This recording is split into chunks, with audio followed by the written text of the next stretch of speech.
Hello, hello. Welcome to Traveling Through Life, a podcast on the go. I'm your host, Tara, and the founder of the blog Travel with Teamic, which is where this whole adventure began over a decade ago. Traveling Through Life, a podcast on the go, is a fun and quirky show that delves into everything travel and adventure, whether from the road, in the air, or in between here and there. And if you listened to season 1 of the podcast, you know exactly what I'm talking about. Make sure to subscribe to Traveling Through Life, a podcast on the go, wherever you listen, and please leave a 5-star review. It makes a huge difference in helping this show reach a wider audience. It takes next to no time, like you could go do it right now, and it's free. So thank you so much for your support of the show.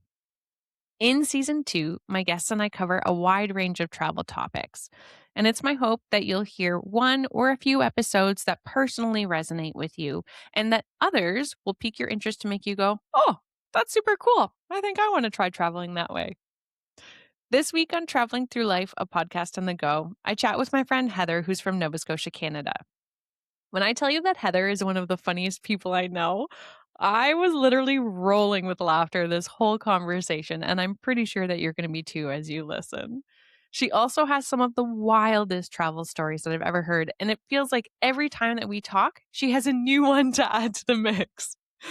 We discuss everything from growing up on the east coast of Canada with family road trips to Ottawa and DisneyWorld, to how she fell into international teaching and has now lived on nearly every continent. We also get into some of the scary stories, like sketchy flight situations in South Sudan and getting pulled aside for questioning in the US. We also talk about her opinions on falling in love while abroad, how she was repatriated to Canada at the beginning of the pandemic and what it was like quarantining in those early days. And we talk about her tattoos, which she has from around the world, including a janky, technically illegal one that she got in Egypt, and the inspiration behind the Toronto bathroom art for another one. This conversation, it's next level. It's why we're starting season 2 with it. And yes, admittedly, it's a little bit longer, but there was just too much good stuff. I couldn't cut anything out. So thanks for listening. I hope you enjoy, and let's dive in. Well, Heather, I'm so excited to have you on the Oh, podcast. me too. Welcome I'm to so excited Traveling to be Through here. Life. Yeah, I'm pumped. Season 2, we've got some awesome guests, and Heather is definitely one of them. Yeah. Heather and I met through our friend Chloe. God, how long ago was it? Must be At, like at 15 least a years. decade. At Yeah, least no, it's more than a decade. not It's 15 because Ireland was 2013 and that 2012, 2013, and that's where Chloe and I met. But it's between 10 and 15 years. okay. We'll go. Okay, yeah, Yeah. yeah. We met a long time ago, and a year ago, I went to go visit She Heather in yeah, living you in texted me a Bogota. week before and we're like, what are you doing next week? Do you wanna hang out?" And you were And like, "Yeah, sounds yeah, great." 100%. Come on. And we had actually we counted the amount of times that we had hung out in person before that, and I think it was 4 or 5 times Yeah, in I think the you're times correct. that We literally went through and found all of the pictures of the all of the event evidence. that we had hung out. Always with our friend Chloe, never just the 2 of us, so this was a gamble on Yeah, Heather's part to say yes. So yeah, kudos. But honestly, and it was that was great. a freaking blast. It Yeah. felt like I had known you for years, and it Yeah, felt like it was easy. It it wasn't was. like I was hosting this person. It was like, "Oh, my one of my best friends is here." It it was great. I agree, I agree. We gotta do it again soon. Yes, well, you'll have to come to Shanghai. I most definitely will. I was just saying yesterday to another friend, in the travel space that I'm dying to go see China because I feel like we Mhm, know so little about it. mhm, and So it's I'm so different. fascinated. Yeah, Yeah. But why don't you I know you, but the listeners don't know you. So why don't you tell us who you are, what you okay. do, where you're calling in from today? Okay. Okay. I do wanna start by saying, I love the name of your podcast, and whenever I think of the name, it reminds me of this, song from Wicked, "Dancing Through Life." Dancing through life, so I always think, "Traveling through life." It's such Dun, a dun, dun, good dun, yeah, dun. yeah, it's Oh so my good, god. I love okay, so that was good. another thing you and I figured out on the trip was how much we both love, like, choral music and Broadway. And I Yeah, love that because Wicked is one of my favorite it's so musicals. good. Okay. Aw, thank you. So yeah, no problem. So I'm Heather.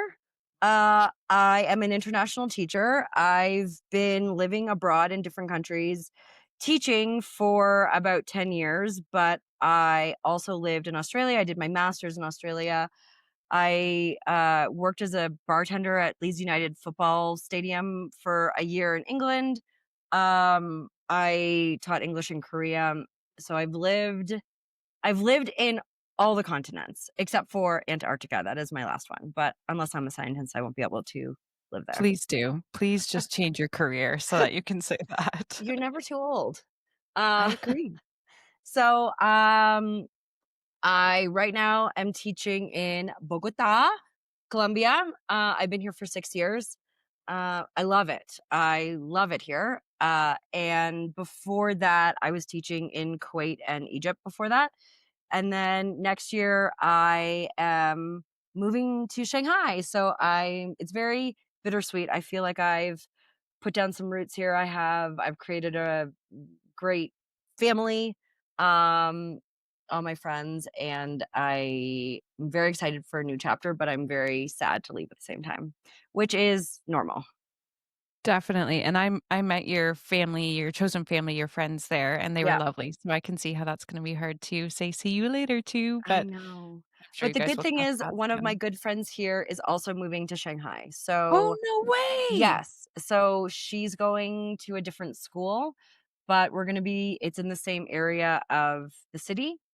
Amazing. So we'll still see each other, which is great. And then a few other people from my school are going to Shanghai as well. That'll So be it's amazing very, because yes. then you'll be able to, like, meet people from other schools too Yes. and not just the Oh, this is great. Yeah, it's gonna be great. Amazing, and where are you from originally? Okay, I am from Halifax, Nova Scotia. I grew up in the same house all my life. My family is mostly in Nova Scotia, some in other parts of Canada. And then my younger sister, also lives in Halifax.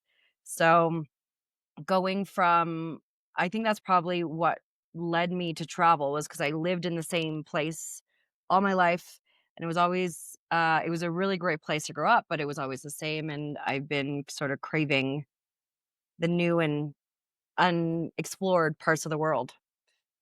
I'm with you on that too. I grew up and went to university in the same place, and after that, I was like, "Peace." I What else do we have out there? Yeah. Yeah. Did you guys travel as a family? Like, where did the travel bug come from? What did that look like? Well, so when I was growing up, we went to Florida a lot.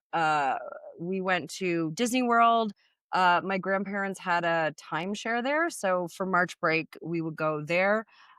We did a few trips. My grandparents lived in Ottawa, so we went there. One time, my mom bought us tickets to take the train. And so I was really young and my sister was young, and we got like the sleeper pod beds, I guess. And we took the train up. It was super cool. And then we did a trip out west to visit my cousins, I think only once, and then drove down to Montana, which is really cool. Everybody's been talking about Montana It's lately. That literally beautiful. just came up yesterday too. Yeah. Have you heard the whole Mentana thing? Is that what people say? There's just men there? I have not heard that. Okay. Side note, Maybe continue. I need to go again.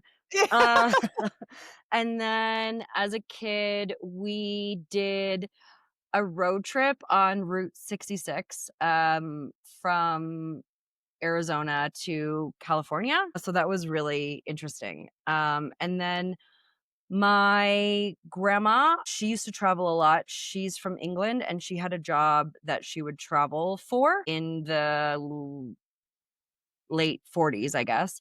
Um, and so and then when she married my grandpa, they traveled a lot all over the world. They didn't make it to Asia though.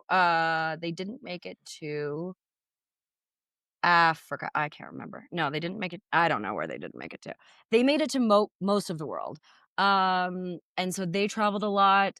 And then my mom went packing across Europe when she graduated. She didn't, when around the time that she would have graduated university, she went backpacking. And so I think It's always sort of been in my blood. Um, and I think I saw my grandparents doing it when they were older, and I knew I wanted to travel, but I didn't wanna wait for retirement. I wanted to be able to do all of the activities, when I was young and I could do it. And I wanted to be able to, like, stay in hostels and meet people and do that sort of thing. It never really made sense to me to kinda wait for retirement, um, because it's a We are way different twins. travel experience then, so Yeah. Okay, I didn't even realize maybe that your grandma had traveled that much. She sounds like a phenomenal woman. she has Have some you wild stories. She also was in London during the Blitz. Like, Whoa. they lived just, south of London, but she did some crazy stuff. She was a code breaker at Bletchley Park. Yeah, she has some really interesting stories. Uh, Maybe we need to have her on the pod too. well, she's turning 101 very soon. No, she's not. Are you kidding me? Yeah. Wow, we should definitely have her on the podcast. She has some wild stories from the war times, yeah, for sure. Wow. Oh my gosh. Okay, so you've had a life full of travel and amazing experiences thus far. Yeah. Do you have a standout memory from your childhood? Of traveling, I think Yeah. the train really was really cool. Taking the train across, from Nova Scotia to Ottawa, I really liked that. We went to Disney World really often, so I think the last time we went, I think I was about 15, and my sister-in-law, I were allowed to go around the parks ourselves, so that felt really, really cool. I also our road trip through the States was also really cool. We ended up meeting up with some of my parents' friends and my friends as well, who had just happened to plan a very similar trip at the same time. And so we traveled for them for a bit, which was really, really cool. We only really traveled in North America. So I think it would have been really cool if we could have traveled internationally when I was a kid, but the Florida stuff was really cool. We would always come back to school with a big tan and always felt like the hot shots. Yeah, for sure. Amazing. And talk to us about teaching a little bit. Did you know when you got into the education world that you would literally want to go into the world with it? Was that part of your career choice No. or Um, my dad blames himself for this. So I kinda Oh, I fell into this. And a lot of international teachers will tell you the same thing. Like, they didn't know it was a thing and they just kind of fell into this. So I did my teaching degree, and then I didn't wanna be a teacher right then, so I did another degree in autism and behavioral science. I did that for a bit, and I did my master's in Australia, and when I came back, I couldn't find a full-time job. I couldn't find a teaching job. They were just so hard to find at that time, as you know. And then I was working 5 part-time jobs. I was working every day. I was working at least 2 jobs a day. It was too much. And my dad was helping me trying to search for jobs because I just didn't have time, and he found a job fair for international schools, at and Queens? it was downtown Toronto, Oh, um, and so I didn't know it was a job fair, so I had emailed and set up an interview, and I never got a confirmation, so I wasn't gonna go, and about a half an hour before the interview time, I got a confirmation. I'm laying in my bed in my pajamas, and I'm like, "Oh, no, I it's gonna take a half an hour to get there." oh So god. I get ready, and I go, and I got all this information about different schools, and I didn't really think anything would come of it, and then I got an interview for school in Egypt, and even then, I didn't know it was a career. So I went to Egypt, and I thought it was more you teach English in Korea for a year or 2, and then you go back, and that's what I thought it was, but I met people who had been doing this for years, and they're they had kids, and their kids were then going to the school and growing up in this environment, and it was a way different thing than I expected. And so um after my 1 year in Egypt, I went to Kuwait, and then I realized it's a great opportunity to travel at the same time. I find living in Canada, it's really hard to travel. It's really expensive. At least when I Yep. was trying to do it a long time ago. So living abroad this way and doing the travel is a lot cheaper. And being a teacher, you have a lot of breaks. So even on a long weekend, you can still go someplace, which is nice. When I lived in Kuwait, Kuwait was a really tough place to live in. And so my friends and I, we would travel internationally most weekends just for like a normal 2-day weekend. So we were spending a lot of money and having a lot of fun, and we were exhausted all the time, I but it want to was know great. how many passports do you have? Like they must fill out quickly for you. Yeah, I in when I was in Egypt and Kuwait, I had to get one. I think I had to get 2 new ones in 3 years because I was Whoa. just filling them up really fast. And in Canada, you can't get extra pages put in your passport. You Right. can only get like the 5-year or the 10-year. So yeah, you get the same amount of pages. And then some countries will put their stamp right in the middle of the page. And so Yeah. you can't stamp around it. And in Egypt, kind of illegal, but we were only on tourist visas, not on work ones. And so What? you pay For the for year? a yeah, it was Oh. sketchy. Uh, and so the visa that you got is like about this big, and so it takes up more than half of passport page, and you would get one every time you left the country and came back in. So I pretty much have a passport of just those, Oh my which is god. insane. Do you have a favorite passport stamp? Are you somebody who likes checking I do those like out the or passport stamps. I used to yeah. be really I used to try and hold my passport open so that they would stamp on the place that I wanted them to, but sometimes they did not take that hint nicely and they stamped on a random page, which I did not like. I don't like when they stamp over each other. Now Yeah. I find they're better at that. Um, but uh all the ones in the Middle East, they have these beautiful sort of, I don't even know how to describe it. It's similar to it's like swirly decorative stamps, and so they have this beautiful sort of stamp, and then they have the information in the middle. So those I really like. I do a lot of countries in Africa do like a full page visa, Oh. which is nice and I do like it, but it takes up a whole page in your passport rather than just a stamp. But now I've noticed in South America at least, they're doing everything automatically, so they don't stamp when you enter or leave a country.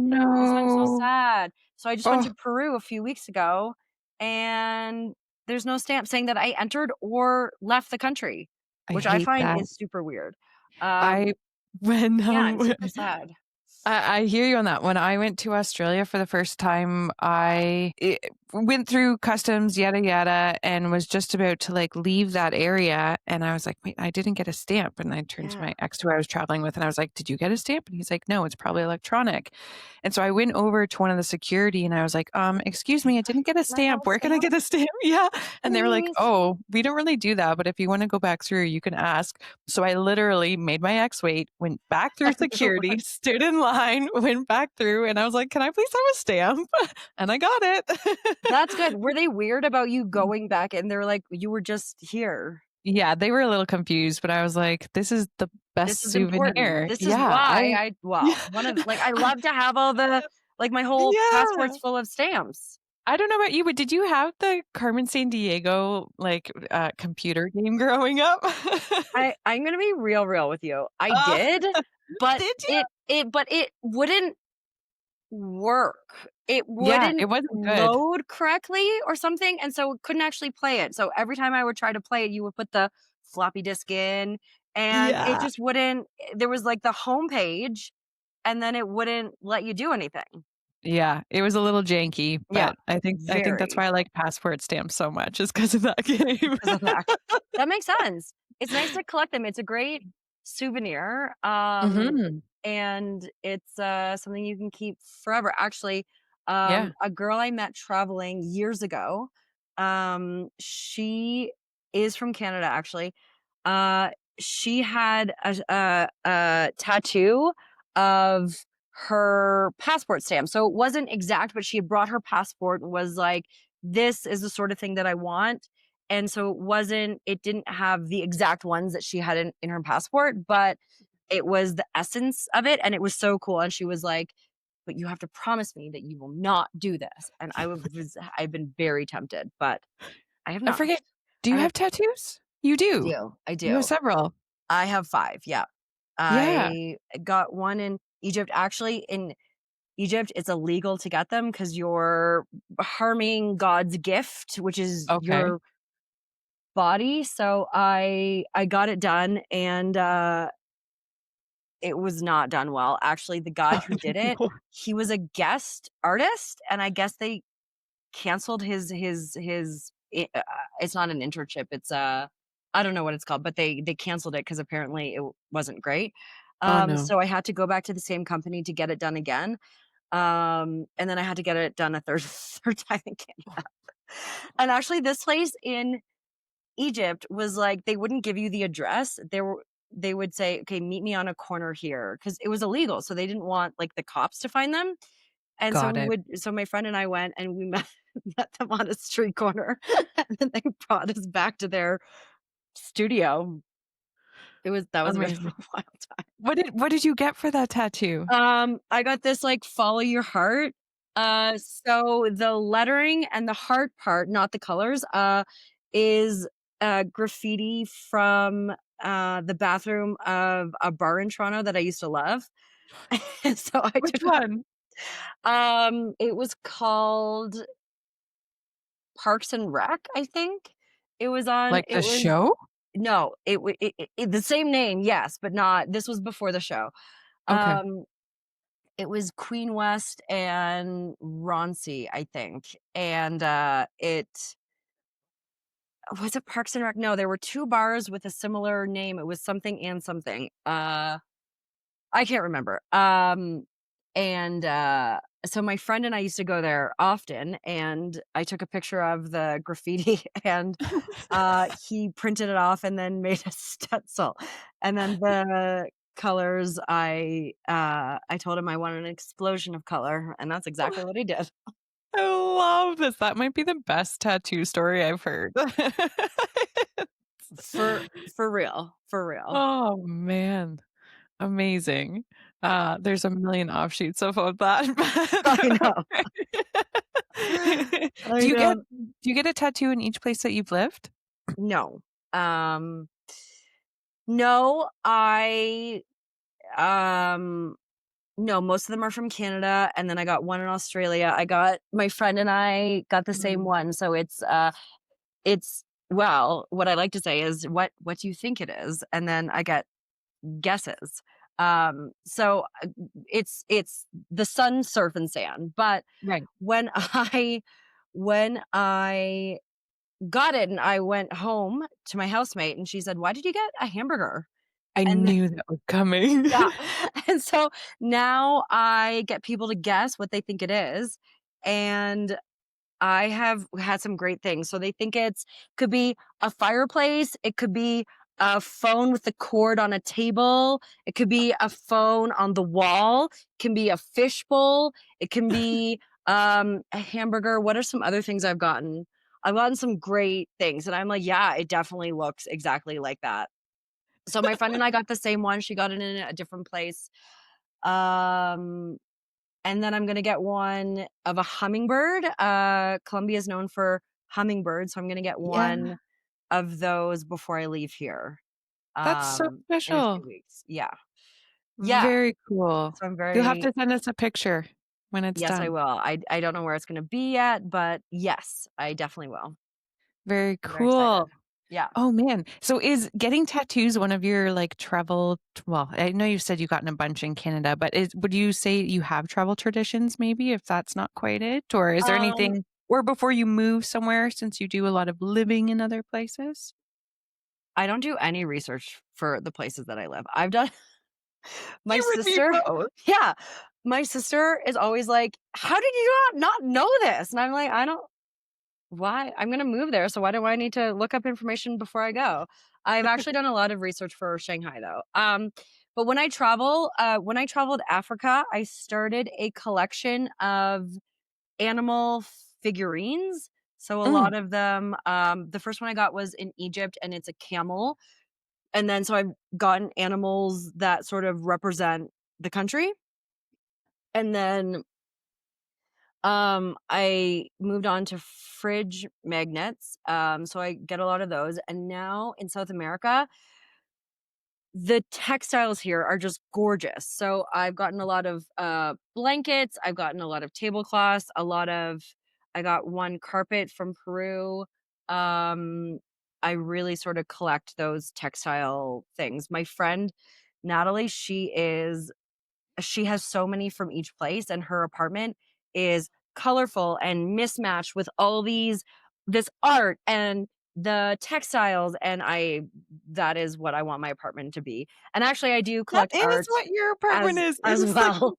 brightest, most happy, cheerful place I've ever been in. It's full of your place is full of art and color. It is. Yes, yes. My friends is more so though. But yeah, I collect art as well. Art from local artists, from the places that I go to, or my own art.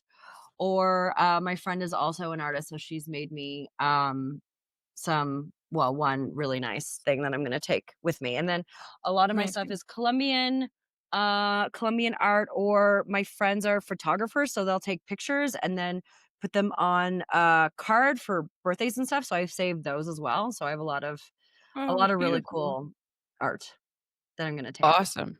Awesome. Yeah. I was pointing at those ones back there because those are the ones I got with you in Colombia. Oh yeah. And behind me, oh, I have all my little knickknacks from my travels. This is the The door from the market. Do you doors. remember it? Yeah, from Moose Yeah. again. Yeah. Yeah. Yeah.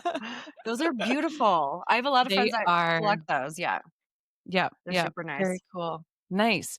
Um, Curious to know because you've been gone for a decade. How did the pandemic affect your living abroad slash travel lifestyle? Like, what was the impact of that? Um, the thing that I've learned from that is to not book flights through a third party website. It's easier to book them through the airline. My family and I booked a trip to Peru, and we had to cancel, and so then going through that whole cancellation process was insane because we had booked through a third party website. So that is the biggest takeaway from that. Um, I also uh, realized the importance and joy that comes from a staycation. So Mhm. usually in this life, I try and travel as much as possible. But in the staycation, or in the pandemic, I found hobbies. I started to paint. I bought a lot of more plants, and I started to propagate them. I found some passions in the house. So I think that that was a really important takeaway for me. Here, we the restrictions were really strict. The restrictions were strict. We couldn't leave our apartment unless you had a kid or a pet. We couldn't leave our apartments, not to get groceries, not to just have some time outside. We were not allowed to leave our apartments. So that was really tough. So I think um I really enjoyed having a good view. My apartment had a great view, so I could Mhm. open the windows. I didn't have a balcony, so that kinda that sucked, but I was able to open the windows, and I found hobbies, and I really just tried to have like tried to change to an inside life. But pretty soon into the pandemic, though, I went back to Nova Scotia. I got on one of the embassy freedom flights that the embassy organized, and it was wild to go to the airport because the airport was closed. Right. And so it was only our flight. And so I got a taxi to drop me off, but there were buses that had picked people up from all over the country to drive to the airport. And we got there and nothing was open. And there were people from the embassy who had organized the flight, and they were on megaphones, like telling us like where to go and giving us like at one point there was like a speech that one of them gave, and it was so surreal. It felt very like doomsday-ish to be in the airport at that time. And then I went from um here to Toronto, and then Oh, yeah, you had the Toronto to quarantine and Halifax. all that, right? The next year I did. So Okay. I was able to go, well, yes, I was able to go straight to Halifax, and then I had to quarantine for 2 weeks. So luckily, my sister and my parents live there, but separately. So my sister was able to live with my parents so I could quarantine in her apartment, and then they would drop off groceries to me, which was eh, I wouldn't have been able to go home if that wasn't the case. It would have been too expensive. And then the next year, I went home for the summer, but I had to quarantine in Toronto for 3 days in a hotel. And then I got to Halifax and I had to quarantine for another 2 weeks. So that was also crazy. So that was the same thing. I stayed at my sister's place and they dropped me groceries when they could. So the pandemic was really crazy. It really made me appreciate my family, and we all were safe, and none of us got COVID, and so I wasn't super affected by the hospitalizations and that stressful part. So I was very lucky in that way, and that my family was able to reconfigure their living so that I could be there as well. So that was really I was really, appreciative of that opportunity. What a wild time.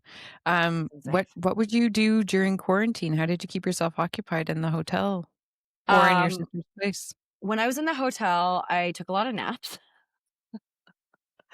And I played games on my phone, I read, I illegally, I got my friends you were allowed outside if you had a pet, and you could take, like, a 15-minute walk around the parking lot. So I got all my friends to drive up and meet me in the parking lot, so they would stay in their car, and then I would stay on the sidewalk so I could see them. So Oh. Chloe came, my friend Britt came, my friend Ashley came, and they all just came in their cars, and then I talked to them through Oh. the open window, so that was nice. And then at my sister's place, um, one of the times I was still teaching online, so I was working, um, and then another time, I think I what did I do? I think I drank a lot. And then I think I tried to exercise. Oh, she has a piano. So I downloaded Teach Yourself How to Oh, Play Piano like app. Like I used to play when I was yeah. younger. So I taught myself again how to play piano. My guitar was there, so I played guitar. Um so I tried to stay busy with like the hobbies. I crocheted a bit. I think I brought that stuff home so I could crochet. And then Yeah, I I can't see you being a person who does nothing. You're very much, like, into digging into things and learning about things I and do doing things and I do like to do experimenting. that, but I am a doing nothing person as well. Like, I soak up that life, but in my as I've grown older, I can't do that for long. I can do that for a day, and then I need to do stuff. I need to see people, I need to be in the world. So, um, Yeah, I started to do a lot of hobbies I started to bake as well. I'm a baker now. You hopped on that Shocker. train. Oh, yeah, when I was in Colombia, you were telling me about all the treats that you were making people. Is that Mhm. because of your pandemic? Yep. Yeah, Yeah. okay. So I started to bake. Actually, Jennifer Garner posted on her Instagram a cornbread recipe, and I was like, "Oh, that looks good and super easy." And I made that, and then I was like, "Oh, I'm a baker now." Shout out to So Jennifer Garner. I know. Um, and so now I bake the birthday cakes for all my friends. I bake a lot. So I started to cook as well. I used to just order food and now I can cook and I can bake. So I'm very self-sufficient. I love it. Changing tracks completely. You Fantastic. have traveled, like we've said, a ton. Have you ever missed a flight or been close to missing a flight? Oh yeah. Um Okay, the first time I traveled, on a flight can't have been the first time. I used to work at a camp in the States, and I, I was t taken to that side room for questioning. I don't know why, maybe it was because I was young. They questioned me about it's because the year. Because you used to get a visa and they used to staple it into your passport, and then when you left the country, you had to take it out and give it to them, but I didn't know that. I thought if they needed it, they would take it.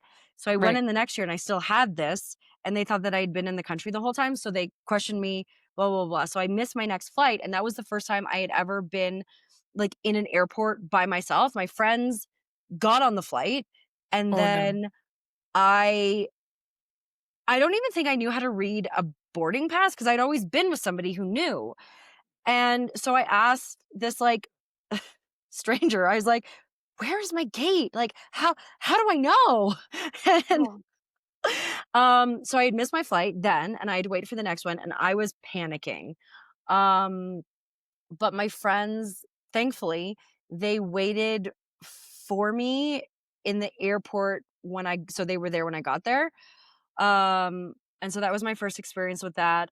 I have missed like layovers. I've got my bags lost. Oh, no. Um, I've traveled a lot. I also had this crazy experience. I I had been on a safari with my family in Kenya, and this was when I lived in Egypt. So I had to they were staying for a few more days, and I had to leave to go back to work. So I had a flight on it was a Saturday night because in Egypt we worked Sunday to Thursday, and I was going to go from the airport straight to work. And so I have a layover in this airport code that I don't know. And so I was going into the airport in Kenya, and I was like, "Do you know where this airport is?" And he said, "You'll find out." And I was like, "That is a weird response to that question." God. So I land in South Sudan, and What? yep. Oh, yes, you did tell me this. Keep going. This is wild. So I land, and it's where you get off the plane and get onto a bus and go to the building. And usually when you get there, there's a sign that says connecting flights. And there wasn't. And everybody was waiting and going through immigration.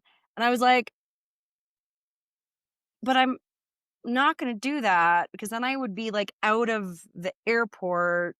Like I'm not leaving the airport in South Sudan as a white woman. Traveling by herself. Traveling by myself. And I kind of went back and forth. I was like, what do I do? What do I do? And I was like, maybe if I go through, then there'll be signs. But no, like I could see like the baggage claim. And so I was like, this is no. So I asked somebody and they don't speak English. I'm pretty sure they were speaking Arabic. And so I was like, I have a connecting flight. I showed her the boarding pass. She was like, oh, a connecting flight. And she looked at me as if she had never heard of a connecting flight before in her life. And so I was like, I can't be the only one that this has ever happened to. So she takes my passport. She photocopies every page because she brought back my passport with all the pages. Oh And my. then, yeah, so I'm freaking out. And then she takes me back to where the buses are and where the planes are. And we get on a bus. It's her, me, and a man with a machine gun. Oh my And God. she won't give me back my passport. And I'm like, this is it. I'm getting kidnapped. This is it. And so they take me to another like gate. And then I have to go through the airport backwards. And we get to, and this airport is also set up, most of the ones in the Middle East that I've experienced, you don't go through security to get into where all the gates are. You go through the metal detector right before you get on the plane. So I get out of this bus and I have to put my things through the security thing. And then we go through the airport backwards and we get to this desk and he's like, she needs a transit visa. Go talk to this guy. And we go talk to that guy.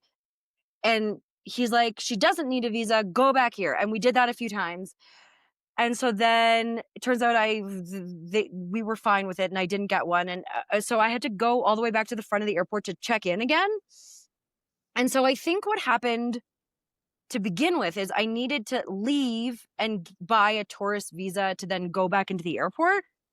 But there weren't any signs that said that. Like, how was I supposed to know? So I check back in and I go through again. And then we get to the desk again. And he's like, you do need a visa. You don't need a visa. You do need a visa. You don't need a visa.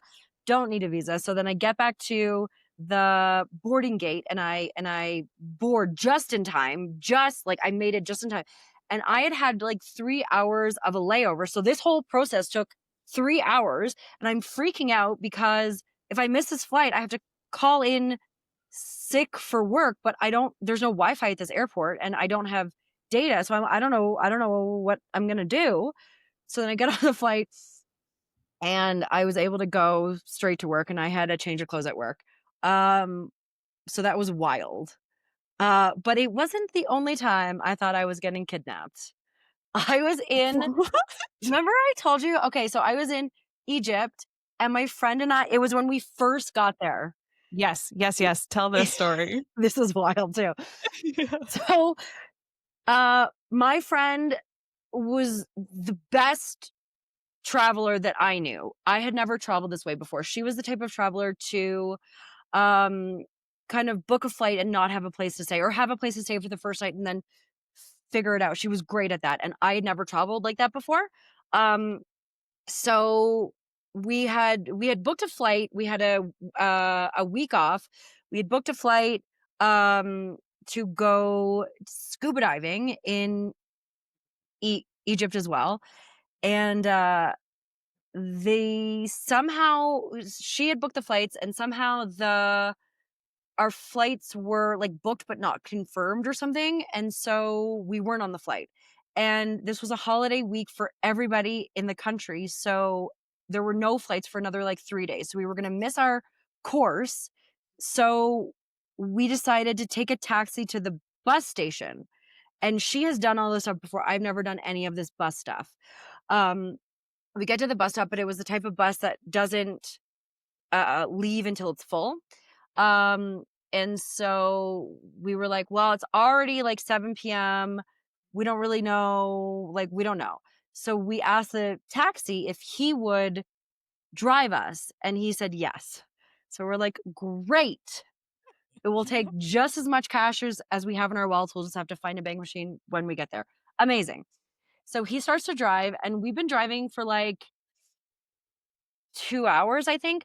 We were just going under the Suez Canal. We were going through the tunnel. And or we were just on the other side of it. I don't remember. And so it's night at this point. And he pulls over on the side of the road. And we're like, what's happening? And he doesn't speak any English. We don't speak any Arabic. I don't know how we had organized this drive. And it looks like he gets out and he flags down a van. And my friend and I are like, what do we do? Do we get in this van with a stranger or do we stay on the side of, an Egyptian highway at night. Like, what do we do? And so we're like, we get in the van. And What else? right? It seemed like the better of the two options. So we get in this van, and her and I are both like, okay, we are getting kidnapped. How can we like mentally prepare for this? And so this guy drives, and then he stops off, like he takes an exit ramp, and he stops. And I vividly remember, like, we're in the middle of the road and he's like parked the car. My friend is like, "What are you doing? Why are you here? What are we doing?" And he spoke a little bit of English and he was like, "Oh, I'm waiting for my friend." And we're both like, "Okay, this is it. Like, we are getting kidnapped now." His friend comes and they're driving. And in Egypt, the Mount Sinai or the Sinai desert isn't super safe to drive in like by yourself. So there's checkpoints, and then you have to wait for other cars to drive together. So we were at these different checkpoints. Um, we get to one, and one of the guys changes the SIM card out of his phone. And I was like, okay, now it's happening. Now is the time. But then at this point, it's like 3 o'clock in the morning and I'm tired. Like, I've tried to stay vigilant this whole time, but I'm like, okay, really? If I'm getting kidnapped, I need to like nap first. Like, I need to be at my best for whatever is happening. So I take a nap and I wake up and we're there. Such a relief, but it was still dark. So we didn't know where the hotel was. And it's this type of place where there's um the beachfront places are like super nice, and it's like stores and restaurants and hotels, and then everything back is like dirt roads, and there's chickens and there's stray dogs. So we're just driving around these like back roads, and my friend and I had woken up, and we're both like, and the guy was like, "Where is your place?" And we're like, "Well, we don't know, but we don't think it's a place with like these chickens and these stray dogs." um but he I don't know, somehow we found it. And he dropped us off, and we lived to tell the tale. It was wild. And so our course, our scuba diving course was starting in the morning. So I think we arrived at, I don't know, maybe like 5 in the morning, and our course started at like 7. Good thing you got that nap in. Right? But I don't even know how we would have like been let into the hotel because it was still dark. Like, I don't know, but we arrived. And It now was you can wild. scuba dive. And my friend and I, that friend, I haven't talked to her in a while, actually. She was such a good traveler. She was so good at figuring things out. And I had never traveled that way before. Now I'm fine with that. But she was so good at that. And we traveled a lot after that for that year in E- Egypt. We did some great trips. And she was always the one to be like, okay, let's go here, let's go here. And she was great to travel with. That is so nice to have a travel buddy that either can introduce you to a Yeah. different way of traveling or a different way of working things out, or that it matches your travel style. Yes. Yeah. Do you Yes. have many people that are like that, or do you prefer to travel alone, or or does it Um, depend on the trip? I travel by myself quite often. Usually I'll get it in my mind and sort of mentally plan it out for me traveling myself, and then I'll invite friends, and if they can't go, then I'll do it myself. Um, but I do have a few friends that I travel really well with. And actually my mom and I travel well. We've done a few trips together. So her and I like to have a very busy day, and then we go to bed at like 8. Like, it's amazing. But um, the friends who I've traveled with are also great. Like, I don't love to hike, but I find myself on hiking trips often. Um, and so I like going on those sorts of trips with people who know that I don't like to hike and are okay with either not doing the hard hikes or going really slowly. And I traveled with a friend to a place called Caño Cristales in Colombia. We did this trip last year, and it has a big hike one day, and the guy who we have a friend who's like, he has a travel company. So he booked this trip for us and he came with us because um, he hadn't booked this trip before. So he wanted to kind of see. And so he went with us on the first day of the hike and it was hot and it wasn't hard, it was flat, but it was just so hot. And on the way back, it's a loop, and on the way back, you stop at all these different like pools, natural pools to swim in. Ooh. And that was my favorite part. I loved it so much. And so he had said to us at the end of the day, he's like, so I noticed that you guys like don't love the walking part of the hike. You like the swimming part of the hike. And I was like, 100%. I am a water baby. I want to be in Yes. and around the water. Yes. And so the next day he changed the whole next day so that we hiked a small hike to get to this like beautiful natural waterfall with a pool, and there were these like beautiful trees all around, and these blue butterflies in Colombia. They have these gorgeous like electric blue butterflies.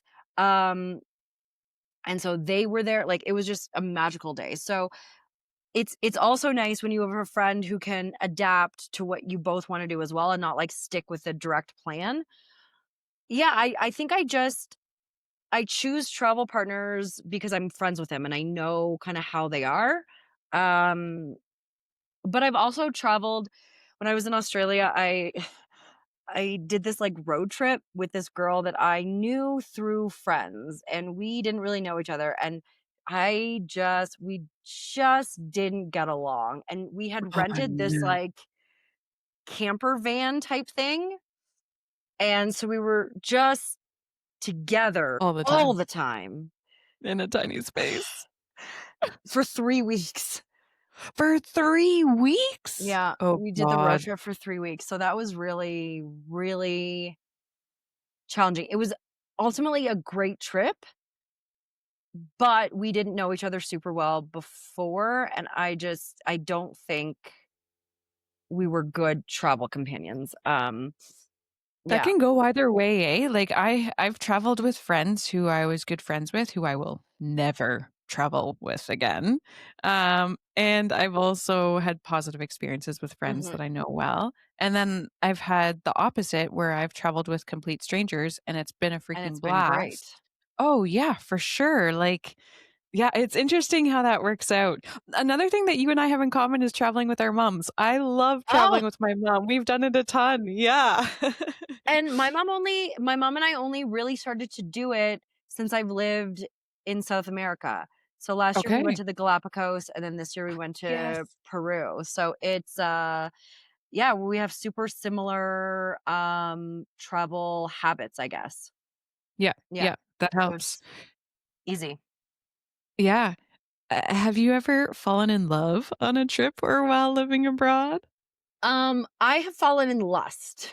I not so much as I've gotten older, but when I was younger and traveling, or even when I started this international teaching journey, I would meet people and it would feel like this magical connection. And then obviously like it wasn't. It was like a traveling thing. Yeah. But at the time I was like, "Oh my god, it's the love of my life," and Yeah. whatever, and they love to travel too, and uh, Yeah. very naive. Um, but now as I'm older, I really, if I'm traveling by myself, I really prefer it to be a me trip, like being able Mm, to like spend the time with myself. I really like that. And if I'm traveling with friends, I really just prefer it to be in the moment with the people that I'm there with. yeah, yeah, Yeah, I find, yeah, as I've gotten older, I've been less um like and fairy tale expectations from meeting people when traveling. right, right, right. And you're only with them for such a short time, and it's always such a unique situation that you're in, Mhm. like the traveling, the doing like you're busy and you're not sleeping as much because you're like it's just such a unique um experience. So I find, but I do know people who've met people while traveling and and they're married, it's worked out for them, and which is great. But I really yeah, I prefer to have it to be in the moment rather than seeking out other Yes. opportunities. Yeah. Like I love to talk to people and meet friends and all that stuff, but I don't prefer the trying to meet romantic people that way. Right. Yeah. Yeah. Okay. You have lived in Colombia for what is it, 4 years now? 6. 5? Oh, 6. it's 6. Oh my god. Okay. So when I was there, you were Yep. speaking some Spanish. I'd love to chat a little bit about podemos hablar en español si quieres. Sí, sí. Claro. Claro que sí. Claro que sí. Did you know Spanish before you left? And did your French growing up help at all? And what's your experience with languages other than English? So, I didn't know any Spanish before I moved here. My school offered English lessons for free for the first year that you're here, so I found that super English or helpful. Spanish? Oh, Spanish, sorry. So I took the free Spanish lessons and then I had a tutor for 3 years. And then I kind of Oh, plateaued and amazing. I was like, I feel like what I know is fine. It's getting me by. I don't need to be fluent. I don't need to know all the tenses perfectly. Because those are a lot and confusing. Uh so I and my school, I teach all in English, the school's all in English, so I don't have a lo ho I don't have a whole lot of time to practice. So it's just in the community, which is fine. The amount of Spanish I know there is fine, and French growing up has helped a lot, actually. In French, I really only learned foods and, like, how to read a menu and how to answer the phone. I feel like that's a very typical Canadian French experience. And Uh, how to introduce yourself as a pineapple. yes. So, but, um, as I was learning Spanish, I found as I was speaking Spanish, if I didn't know the word in Spanish, somehow my brain has remembered the word in French. And so I would just say it, and then usually it's similar enough that people will know what I'm saying, or it will help me figure out what the Spanish word is. So I have no Cool. French grammar, I just have French vocabulary. So it's helped a lot. Um, Amazing. and I think my favorite saying in Spanish is "qué pena." It's like sorry, but not like, "Oh my gosh, I'm so sorry." It's more like, "I bumped into you. Qué pena. Oh, I can't understand what you're saying. Qué pena." And it's they just throw it around and I love it. But that's only in Colombian Spanish. Like it translates to sort of like what a shame. Mm. So when I'm traveling in South America and I say it, it doesn't mean the same thing. And so I really have to remember to not use it as much when I travel because it means just like, "Oh, it's a pity, it's a shame," Yeah. and it doesn't translate the same. Yeah, Um, I am starting to take Mandarin lessons yeah. for my move to China next year. Um, Ni our hao. school ni hao. I really don't know much. That's all I know. Yeah, I know shishi, ni hao. Oh, yeah. I've learned all the phrases for I don't understand. I don't speak Chinese. Can you say that again? Do you speak English? But I don't remember Those are any of vital them. phrases. Yeah. Thankfully my school offers Mandarin for the students. So that teacher is giving me and this other girl I work with lessons before we move. So it's really Amazing. helpful and she's great. So I've learned I've spoken some phrases. I definitely would not say I've learned them yet. So Yeah. but then from all the other countries that I've lived in, I've learned how to count at least to it used to be to 10, but now most of them is just to 5. So I can do probably like 6 or 7, maybe 8 languages just counting to 5. Like it's wild. And then every so often, a phrase will just come into my mind from another language that I've dabbled in the past, and I'll be like, "Oh yeah, that's what that means." Or I'm in a situation and I'm trying to speak Spanish, and I'm like, "Ah, that what is a phrase for that?" And it will come to me in usually it's Arabic. They have a few that I remember from there. Just like, Cool. yeah. So, Can you say something in Arabic for us? not a full phrase. I just know some words. Okay. So, ha halas means, like, stop, but they'll say it on the phone when they're trying to, like, get off the phone. They'll be like, "Halas, halas, halas, halas." They'll also say wallah, which means I can't remember. I think it means, like, okay, and so they'll say both of those a lot. Um, we used to throw around the term wasta a lot, which just means you have, like, good connections. So if, like, you have wasta, you're able to, like yeah, you just know the right people in the right places. So in Spanish, they don't have a word for that. So when I'm trying to describe that, I use wasta. And there's also a word for that in another language that I can't remember, but I used to know as well that mean the same thing. Um, That's so cool. and some things in like Korean, like they don't have a word for please. They'll just say ju juseyo, which means like give to me, which I always found really cool. Actually, what I found the coolest is in Mandarin, I'm learning the phrase for like I don't speak Chinese. It is just like I don't Chinese. Like they don't have a word like the whole phrase. So a lot of their stuff is really cool because it's like just a shortened phrase rather than all of the words, which is cool. Yeah. Will you learn how to write or read the script as well? Because the characters, that's a whole different ballpark rather than having letters. Yes. So in my classes, she's going over kind of how they're made up, and if you see this sort of tree in the middle of it, it means this. And so you can kind of figure out the main ones that you're going to see often, or there's one that has like an I in it and it's for the left-hand side because she's like the I is for izquierda in Spanish, and that is how you remember that. So not I don't think the whole thing, but I think certain parts I'll be able to recognize certain things to figure out like airport signs and stuff. I think I'll be able to figure Right. out that sorts of thing,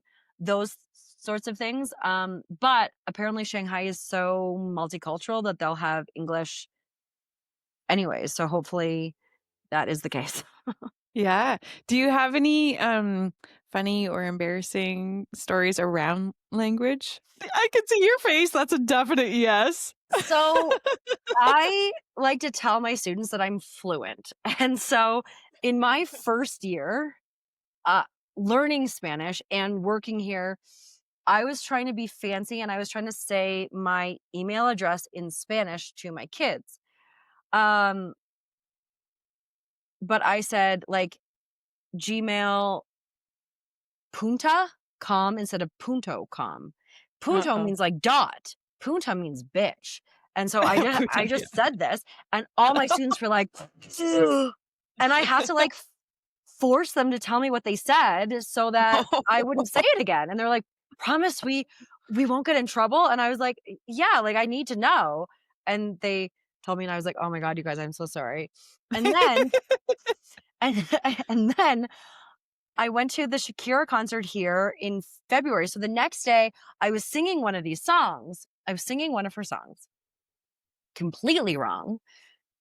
And I thought I was saying well, I don't know what I thought I was saying because I was just singing the song and I was like, it's Shakira. Like, it's not going to be like a bad word. So my students were like, what are you singing there? And I was like, oh, a Shakira song. I went to her concert. And they're like, no, like, what do you think you're singing? And I was like, Oh no. well, I don't really know what the word is. And I was like, just tell me what it is. And they're like, no, like, you have to Google that. Like, they wouldn't tell me. And pretty much I was just saying, like, fuck it and like, fuck off to my students. Uh, Thankfully, they're in uh, 6th grade, so it's not the first time that they've heard this, right. and they're really cool about it. But I've had a few times like that, and it's usually just in class where I'm trying to, like, show off my skills. But another story is my doorman for my apartment building is learning how to speak English, English, yeah, I remember him. and so he directly translated from Spanish, like, sweet dreams, um, dulces sueños is how you would say it in Spanish. So it directly translates to candy dreams. And so he said it to me when I moved in. He said it for a few months before I kind of it clicked what he was trying to say. Um, and I would just be like, "Oh yeah, thanks, like, bye." And then it clicked and I was like, "Oh my gosh, it's 3 months into this. I can't correct him now." And also the cutest thing ever. And Yeah. so now whenever anybody comes to visit, I'm like, "He might wish you a candy dreams and you just mind your business and thank him and be on your way. Do not correct this lovely man." And so now my friends and I will refer to him all the Porteros, like, they all have very similar names, and I can't figure out, like, which one is which, so we just refer to him as Candy Dreams. It's so Oh, cute. Yeah, that is I very cute. love him so much. He was very friendly. He Yeah, was! And did he he was, try to he was. speak English with you? A little. I was trying to speak Spanish with him, Yeah, so we muddled through together. yeah, Yeah. that's fair. So usually we just have a conversation about the weather, and so I'll be like, "It's sunny today," and he'll say, "Yes. Do you like the sun?" And I'll be like, "Yes, I do like the sun. Do you like the sun?" Or, Yeah. "It was rainy earlier," or, "Maybe it will rain later," or, "It's raining now. I don't like." Yeah. Yeah. It's That's really cute. cute. Yeah. Oh, I love those little connections. Yeah, it's really cute. In the course of like your life, I guess, since you've been on the road for a while, how has the use of tech changed in your travels? Like from when you were a kid to Oh, now? so I when I was in Australia, um, my friend came to visit and we went to visit one of her friends. And her friend showed us Google Maps, and I had never experienced this before. And I was like, "Oh my god, it shows you which bus to get on, when the bus is coming, and where exactly to stand? This is insane." Um, that was a game changer. Wild. So before that, we would just, like, Google things and then, like, try to, like, figure out where it was. Like, I don't know. Google Maps has been a game changer. Also, I really like Airalo for eSIMs. So when I travel, if I'm traveling by myself, I'll usually get an eSIM just in case. Mhm. Um, so that helps with the Google Maps and all that. The Uber, if you need to get an Uber, especially if you're like arriving at night. I don't like Mhm. to take the bus just if you're going to a new place. Like, I'd rather just get a cab. Mhm. So I find that really handy. Oh, when I traveled around Europe, I found Flixbus really Right? Yeah. cool. It's an app for buses and trains, so you can book tickets, to plan your trips that way. I really like that one. Um, what else? Those are, like, the main ones. Yeah. Google Maps really made a difference. Um, Google Translate as well. I find even if, I'm traveling in different parts of South America and their Spanish is different than the Spanish that I've learned, Google Maps, the conversation tab or, the conversation option that you can do on the app is really good. Especially when I first moved here, it was really good for, like, doctor's appointments, Mm. because they would only speak in Spanish, and so having the conversation rather than translating, like, word by word or, like, phrase by phrase, I found that really helpful. Um oh, and if you're traveling with people, Splitwise. I Oh, I always really love like that. Splitwise. I find it's so easy, Yeah. and it just keeps track of everything. Yeah. Yeah. And yeah, And if people can pay for the pro version, which also does different currencies, but the free version is oh, excellent. yeah, so my thing with the different currencies, I just usually open up a different trip, and so I'll do it, like, whatever, or I'll, um conjugate is what the word that came to mind. Oh, I'll do, like, the exchange Convert? on Yeah. on convert, yeah. I'll convert it online and then just put in the equivalent, Yeah. so it's all in one thing, which Yeah. is yeah, I find that super handy. With you. Yeah. Definitely. Jenna, if you're listening, you still owe me 14 euros from 6 years ago. She doesn't keep track, folks. Well, it just always, like, comes up with your, Oh, it the with your, like updates each month. yeah, or if Yeah. you're putting in a new trip, it'll come up with your previous ones that haven't been closed yet. So, every time I travel, I always see Jenna hasn't paid me. Jeez, Jenna, come on. God. Actually, Hilarious. I think on my last trip, I was like, "I'm not gonna message her about this." So I think Yeah. I just said I'll that just we're shout it on the even. podcast instead. Yeah. We'll save it for the big one. I mean, you gotta do what you gotta do. Yep, yep, so true. Okay, so some tech has, like, really changed the game for you. Yeah. What are some ways that, living abroad and, traveling a ton has impacted your life in terms of, like, skills you've gained or biggest surprise you've learned about yourself or somewhere else? Um, what what has that been like? I think just being able to do hard things and figuring hard things out myself. Um, I've had a lot of weird, like, travel stuff that I've just had to figure out on the fly. So I think knowing that I can do that, and that I can be really self-sufficient is Mm, something that I've learned. I've learned that I'm really good at organizing trips. Um, when we used to travel with one friend in particular, I just used to plan all the trips, all the bus tickets, all the Airbnbs, all the everything. So, or hostels and stuff. So that was also nice to know that, like, that's I can do it all myself.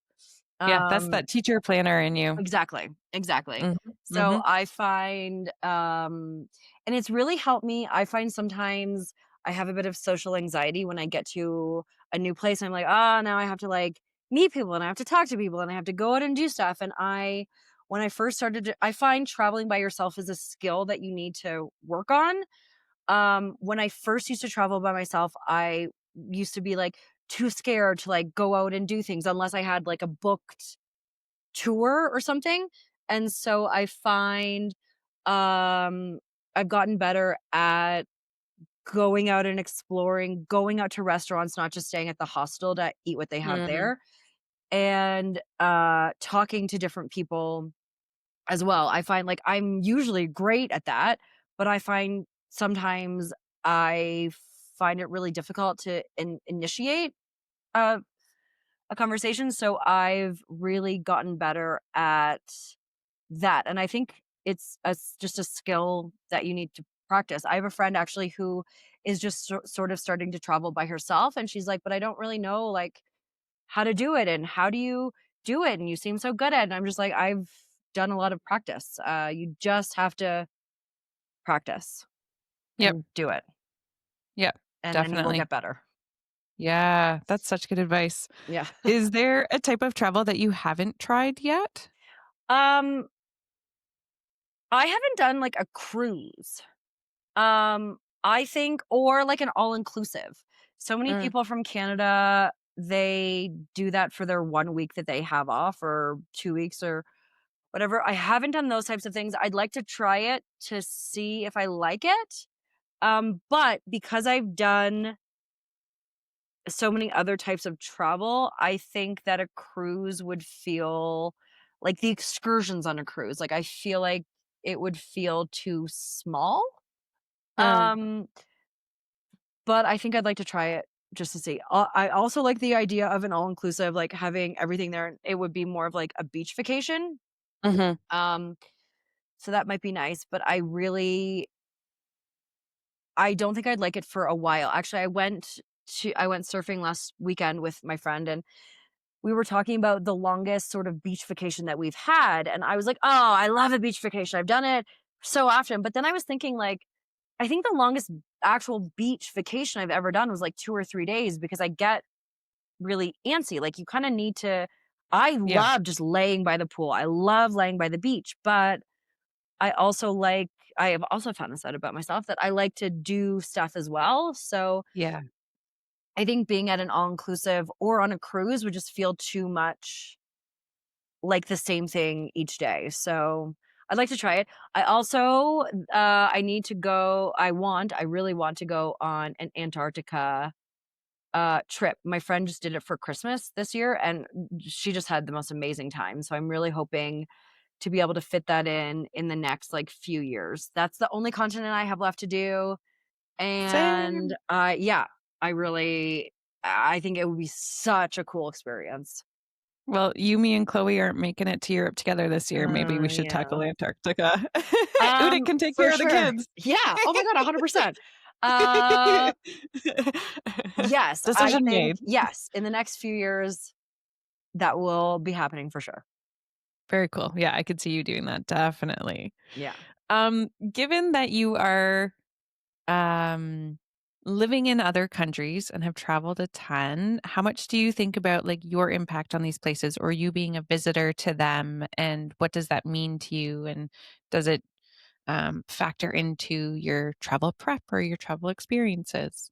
Um, I think what I really loved is learning the different cultural parts of the different places that I travel to. Even in Colombia, I've I have a group of friends that love to do they go to sort of smaller towns or villages, and then they do these really cool, like, outdoorsy trips, and the sort of the cultural part in those small areas is really cool. So I've really enjoyed sort of learning about the culture and being able to travel and live in the place at the same time. I think you really get to know the culture and the way that the people are, and, you learn so much more about it when you're able to be in a place for a longer amount of time, Mhm. Yep. and, there are so many cultural things, like, from Colombia that I think I'll take with me. Like, I think I'm now a really huggy person. I don't know. I think I was ish before, but I love the hug and the kiss when you meet like when you see your friends and stuff. Like, I love that. So I'm gonna take that. Colombia has a really cool celebration. I'm gonna be real with you. It's a really weird one, but like, the meaning is weird. It's a religious thing. It's like for like whatever, whatever. But they light really cool, like, small little candles that burn fairly fast, and then you light them and you kind of make a wish for your family or for yourself or whatever. Um, and then you watch them burn. But people do this on their balcony or all along the barrio as you're walking, like, to and from school, and so the next day, it'll just be, like, puddles of multicolored wax everywhere you go, which is as I say it out loud, it does sound a bit weird, but it's beautiful, and so I bought a few packages of these candles that I'm gonna take with me to China next year so that I can light the candles, and watch them burn? Does that make me sound like a pyromaniac? No, not at all. Uh, What's, so, yeah, there are yeah. some cultural things that I will take with me for sure, and the food. Every place I travel, they have such interesting and new foods that I love. Like, when I move to China, I'm gonna have to find an Argentinian bakery to get alfajores because I love them. And Colombia has some really cool, like, fruits that I had never known existed until I moved here. So, I love being able to try all the different like styles of food and the unique foods to the area that I am, Mm, and the mm. wines too and the drinks. Yeah. Do you have any tips for somebody who's gonna travel through either Colombia or Korea or Kuwait or Egypt or any of the places that you've lived that you have a better understanding of the culture? Um,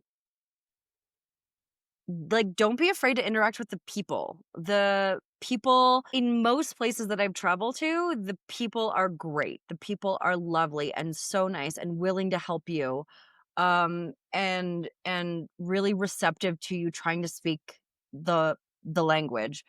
Um, so I think just try to get off the beaten path and try to experience more of like the traditional culture, Mm, with people, try to meet locals. mhm, Yeah, and try to really experience it that way. cool. What does home mean to you at this point? Do you have several homes? Is a person a home? Is a feeling a home? Like, the world is your home, kind of. It What's is. home? Um, I would say home is one part of home is always gonna be Nova Scotia, where I grew up. But I think home is the people and the communities that I've made as well. It's where I feel safe with the people. Like I've Mm, built up these relationships and I really connect with these people that I've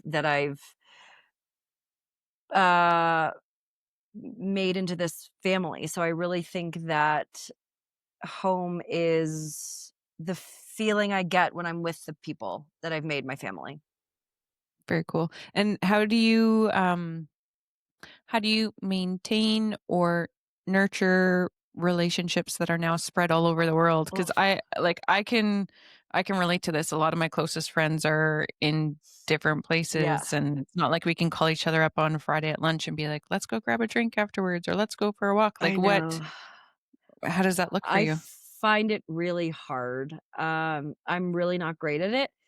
Thankfully, I have a lot of good friends who will just continue to message me until I talk to them. So I find it overwhelming now. I have so many friends in so many different places and so many different time zones that I'll read their message and then I'll be like, okay, I need to respond to that, but I don't have time right now. So, but then I forget. So thankfully, my friends don't care, don't mind double texting me or triple texting me. I have a friend actually this morning, she responded to my message and she was like, "I have been waiting for you to respond to me for weeks. Turns out it was me who forgot got to respond to to you." So I um I am not really not great at that. I really this past year I've tried to put in more effort because um I really don't wanna take these friendships for granted. I really Mm, want to don't I really don't want it to be, um, people that I'm friendly with but are strangers. I really want to continue a close friendship, so I'm really trying harder, but I really find it hard. One of my friends and I, we send on WhatsApp, you can do a video a 1-minute video. So it's like a voice note, but it's a video. So I find that easier than a phone call because I find a phone call you kind of have to devote time to it and you have to block out time and you really have to be there. But I find mhm. these like video, I don't a video chat, I guess. I don't really know what they're Sure. called. Video Um message? yeah. It only lets you do a minute at a time. So I find it easier to kind of give her like a 1 or 2 minute update and then she can respond when she wants. But then I still get to like see her face and hear her voice and those types of things. So I like that. My other friend and I do video voice notes, which I love when I get a juicy one and it's like a 9-minute long one, Oh, I which hate those. I well, I love it because I know that she has something to like, there's juice in Yeah. there, like, there's Yeah. something happening, and we're gonna get into it. I love that. Yeah. But I find, um I find it hard to keep up with friends and be like, "Oh, what did you have for breakfast?" Like, I really like the friendships that I have where we can be like, "Okay, here are the big highlights. Here are the big updates." I find it very hard to have frequent conversations with people because you don't have anything to say. Like, you don't have Right. anything new to say. So I like the meat and potatoes friendships. I Or the love that. friendships that That's I a good have. little quote. Yeah. Or the friendships that I have in person where I prefer to text to, like, make plans to meet up. So I find the meat and potatoes video chats or voice notes are better than just, like, the texting Just stuff. for the sake of it. Yeah, Yeah. yeah, Yeah, yeah. Definitely. yeah. Where's the weirdest place you've slept? So, I sense some meat and potatoes coming up. well, 2. So the school that I work at, they have a program called Classroom Without Walls. So we take the students on like a field trip somewhere for a week, or like five days. So with the students, we had to sleep in hammocks one night. So we're all in these like hammocks. So that was pretty wild. It was so hot, and I couldn't sleep. I didn't like it. This was Uh, in Bogota or out this of the was city? in Chicamocha, so, like, the deepest canyon, I think in South America, one of the deepest in the world, I believe. So we, like, hike down it, you sleep there for the night, and then you hike back up the next day. Yeah, Yeah, you told me about this too. and You were so not happy. I just, I, like I can't sleep when it's hot out, and Mhm. so it was just, like, too hot.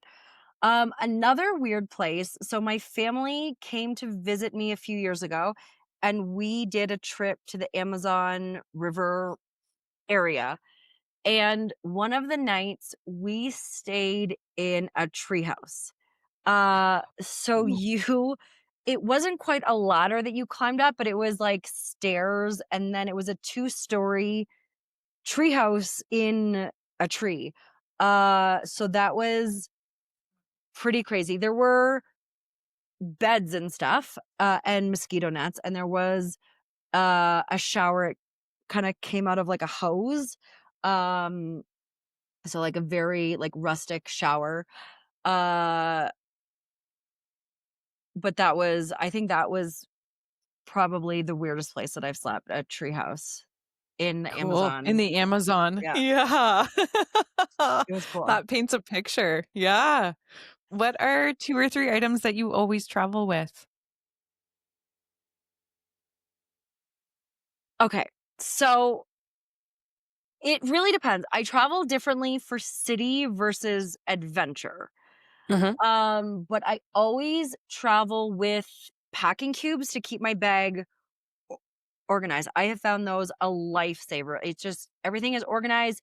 You can have one for your dirty clothes afterwards. I love that. Um, Totally with you. yeah. Yeah. I always um I realized the best way to travel with um like face wash or creams that you need is to put it in a contact lens case. So it's small, but it holds a lot of like liquid stuff and it packs up really small. So I put all my like face wash and face creams and stuff in there. Which saves so much space. So I always travel with that.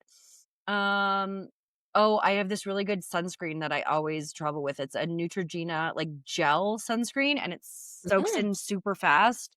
It is the best. It stays on and it's not like greasy and white. It's great. Cool. What else do I always travel with? I always travel with an adapter just in case. Even if I'm going to a country that has the same, like, plugs, it's always good to have one that has an extra, USB place, or just Mhm. in case you just need, because some places I found I've been, they don't have, like, anywhere to plug things in, so you just need, like, extra space, so I find no matter where I go, I always take that. Uh, Smart. yeah. What about any safety tips for either someone who's traveling in general or a woman who's traveling by herself or if she's traveling with other people too? In, like, hostels and stuff, always have, always bring your own lock, even if it says there'll be locks, I usually take one anyways, and actually I've had this lock since high school, and this is a point of pride. I can now undo this combination lock in the dark.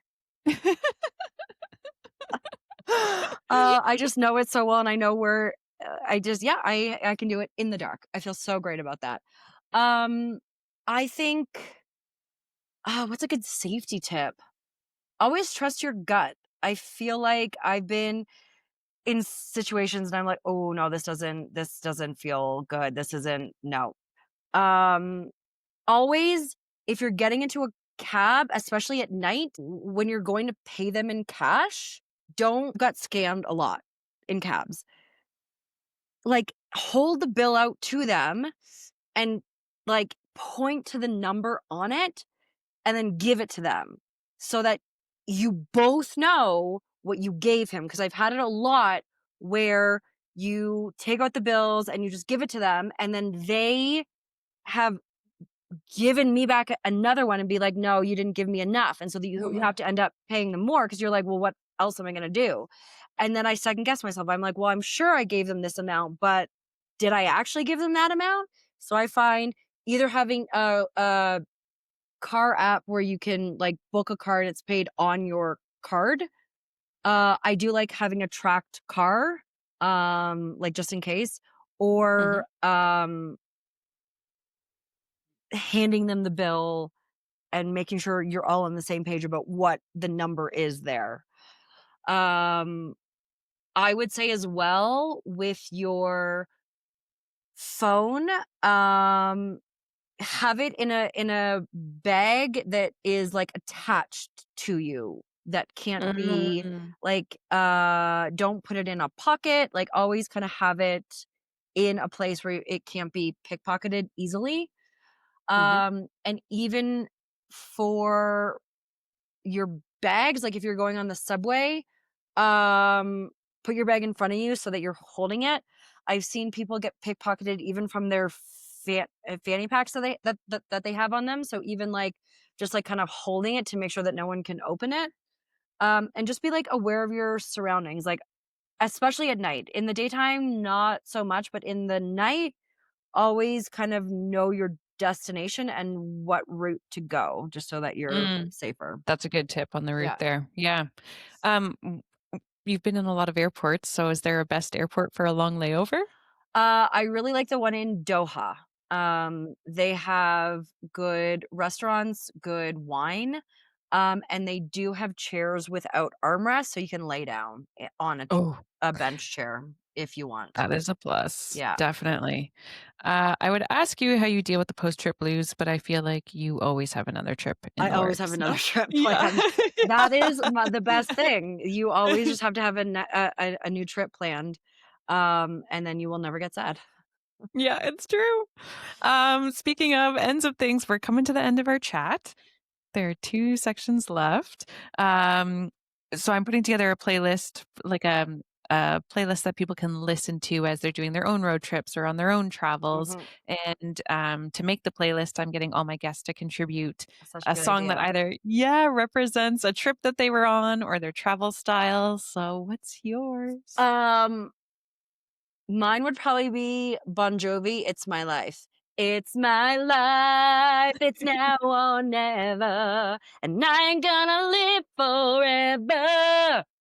I just wanna live while I'm alive. It's my My life. life. Yeah, I would say that Du-du-du-du. one. Okay, amazing. That is a great song. I saw him perform that live at Bayfest in Sarnia, Oh my Ontario, gosh, like so cool. Such back a in the small day. place for him to go.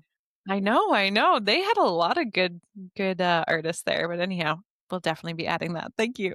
Yeah, that's a good one. Okay, last part, we're gonna do a speed round. So in one word or one sentence. I know. Stress. It's intense. Buckle up, everybody.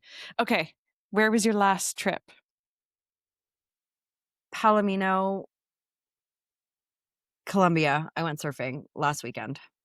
Ah, amazing. Where's your next trip? Next weekend, I'm going to Guasca. It's a place about an hour drive away. So we're going for one night. Cool. Dream destination? The Maldives. Ooh. So Mhm. bougie. Very bougie. Do you prefer to see many places or to get to know one really well? Ooh, that's a great question. I both at the same time. Many places I like to do like a 3-week long trip and do a week in 3 different countries if I can.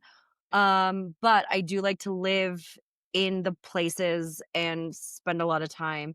But then even in Colombia, I get to visit a lot of places around. So I would say both. I'm so with you on that. This is an aside. This is not part of the questions, but we're going to tack it in here. Of all the countries that you lived in, which one's your favorite so far? That I've lived in. Yeah, that you've lived in, because that's different than traveling through I someplace. would say Colombia. Colombia is a beautiful country. It's so diverse. Um, and the people are great. The food is great. And also because of the community that I built here. Yeah. Fantastic. Bougie or budget? It really depends. As I've gotten older, I do like to splurge on a bougie trip, but, because I travel so often, I do a lot of budget as well so that I can afford a bougie trip when I wanna splurge. So I would say also both. Yeah. um, Mine's okay, solo travel or traveling with others?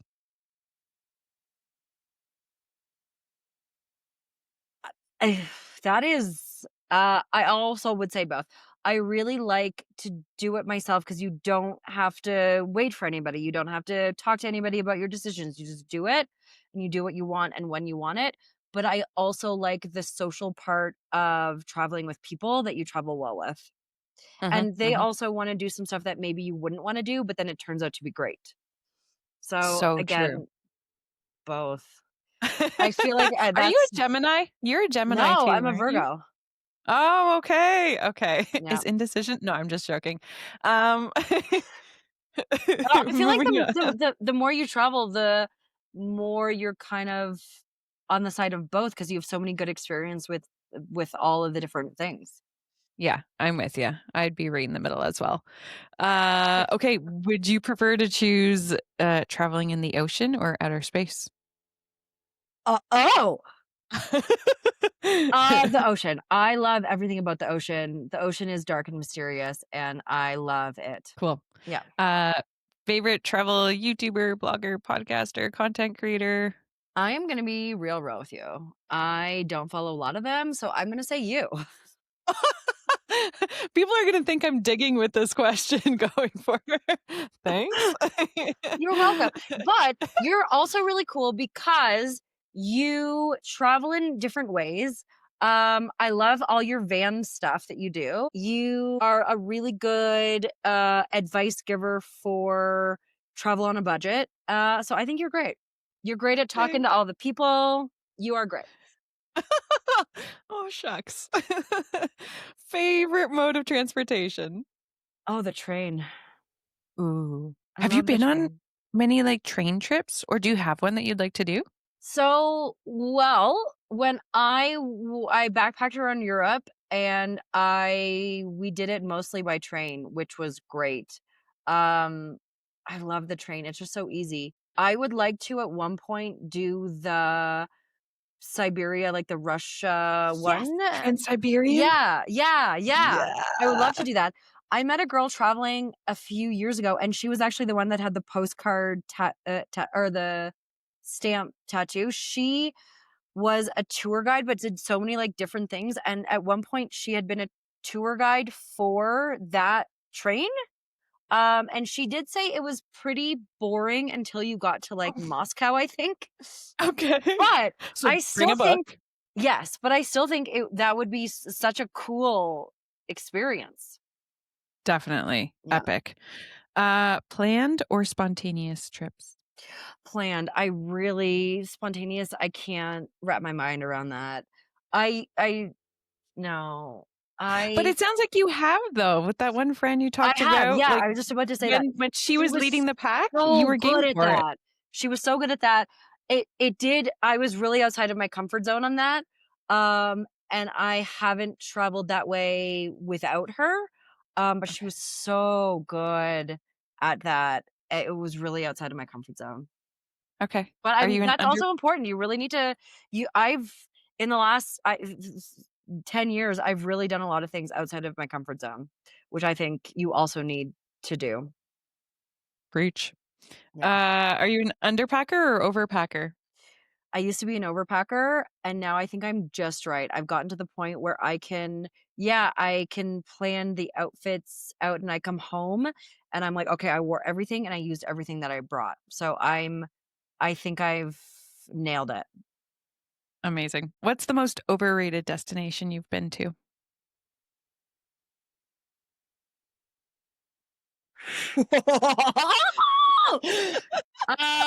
Oh my God. What is the most overrated destination that I've been to? Okay, I'm gonna be real with you. I was underwhelmed by the pyramids. I thought they were gonna What? be bigger. Oh, Yeah, okay.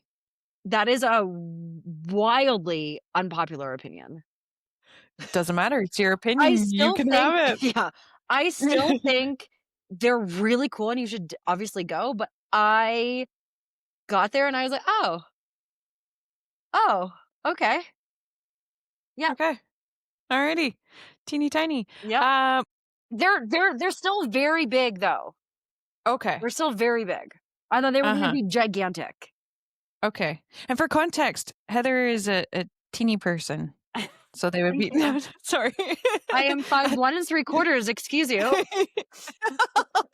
Hey, I'm a giant, so I know. there's no judgment on this end. Okay. Most underrated destination you visited?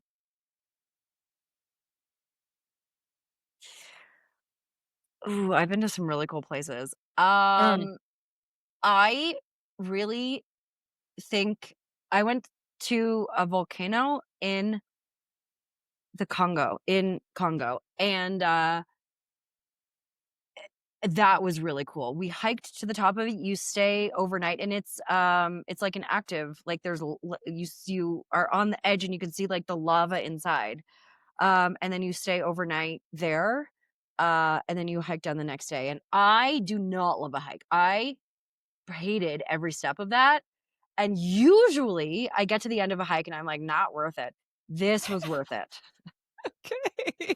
All This was right. really cool. It was called Virunga. It was a national park. It was really cool. Amazing. Yeah, Okay. All right. Um, what home comfort do you miss the most when you're on the road? Which is kind of a funny question because, yeah. yeah. Um The snacks? I love all dressed ruffled chips, as Oh my God, every Canadian does. Oh my god, last year when you came to visit me, you asked me what I wanted you to bring, and you brought a bag of chips, and they popped on the plane, and so obviously I had to eat them immediately so that they wouldn't go stale. So I sat there, I think she was in the shower, and I was just sitting in my chair at, like, 8 a.m. just eating these chips, a whole big bag of chips. I brought you the biggest one I could find because they are good chips. They're good chips. And I like, whenever I'm away, I always sort of miss the ease of getting the foods that you want at the grocery store. Like, even when I'm Mm. in Colombia, there are some things where I'm like, "Oh, they don't sell that here," or it's not the same. Like, they craft dinner is a great hangover food, and here they have mac and cheese, technically the same, but definitely not the same. The cheese is different. So I Yeah. miss the comforts of the known things that you have. I obviously love to try new things and to explore and all of those things, but I really sometimes you are hungover and all you want is Kraft mac and cheese and a Caesar in a can, and you can't find those here. Yep. And True. actually, True, true. when I was in Korea, they had this it was Welch's grape juice, but in a soda form. Really? Yeah, it was and it wasn't just carbonated, it was like a pop version of this, and What? I have never been able to find it anywhere else, and it was the best, and I crave it, and it has been probably 15 years since I lived there, and I still I can't find it anywhere. Okay, Tara from the future here. It's January 17th of 2026. This episode is supposed to go out tomorrow, and I totally forgot that I hadn't put into this episode the most important, wild, and crazy part of the story. If you're watching on YouTube, you saw the photo of the Welch's grape juice, but I didn't mention, obviously, when I put it up about where it came from. Let me just show you. When I tell you what happened and I blew my mind is blown. This is too coincidental to be a coincidence. I don't believe that there are coincidences in life. This is synchronicity at its finest. So this week I started editing season 2 of the podcast. Get excited, it's coming. And tonight I started editing the second episode with a woman named Heather. The episode is hilarious. Heather's fantastic. You're going to love her. We recorded on May 20th. Today's December 20th. I have not touched her episode since May 20th. She was living in Bogota, Colombia at the time. She now lives in China. And in the episode, she was talking about this Welch's grape soda that she used to get that she loved when she lived in Korea. She hasn't seen it in 15 years. Well, she's on vacation in Vietnam right now. And I just got a message from her saying, "Yeah, you'll never guess what I just found." She has no idea that I was editing her episode tonight. It was the Welch's grape soda. How? What followed next was just a series of texts between Heather and I. I'll pop them up here on the screen, but basically both of our minds were blown because we were like, how is this timing even possible? Anyhow, that's the backstory. We'll get back to the episode now. I wonder if T&T supermarkets would have it in Toronto or we have it in KW as well. I'm going to go on a little So hunt today good. when I go do my errands. I've searched online, like, I have searched well, I haven't searched stores, but I've scoured the internet, if you will. So if anybody has a hookup, send it to Tara and I will get it in the summer. Yeah. Oh my God. You and I have to meet up in the summer. Me too. Side note, I forget, where did you live in Korea? So it was a 45-minute bus ride outside of Gangnam. So in Seoul-ish. Yeah. I was like a 20-minute bus ride from the last subway stop, but now the subway has expanded. I lived in a place called Dongtan. Okay. So I really it was a small place, nobody knew about it. Now people might. I don't really know. I tried to look for it on a map once. I tried to show my students like each place that I've lived, and I could not find it because all the references that I knew kind of are different now, and the subway stops have expanded so much that I just I don't know how to find it. So I Wild. don't know. Huh. We have that in common with Korea too, because I lived on Mm, Jeju Island. you And did. on some globes, the island isn't present. Oh, that's so weird. It's too small on some of the, the spinning globes. But it's been interesting in the last, I would say, 2-3 years. The more travelers I've met, the more people are aware of it. Whereas when I moved there and for several years after, nobody heard of it. It was like Seoul, and that was it. And Maybe Busan, yeah, and that was it. Actually, when Yeah. I worked in Kuwait, I had met a guy who also had worked in Dongtan before. So Oh, in this, wow.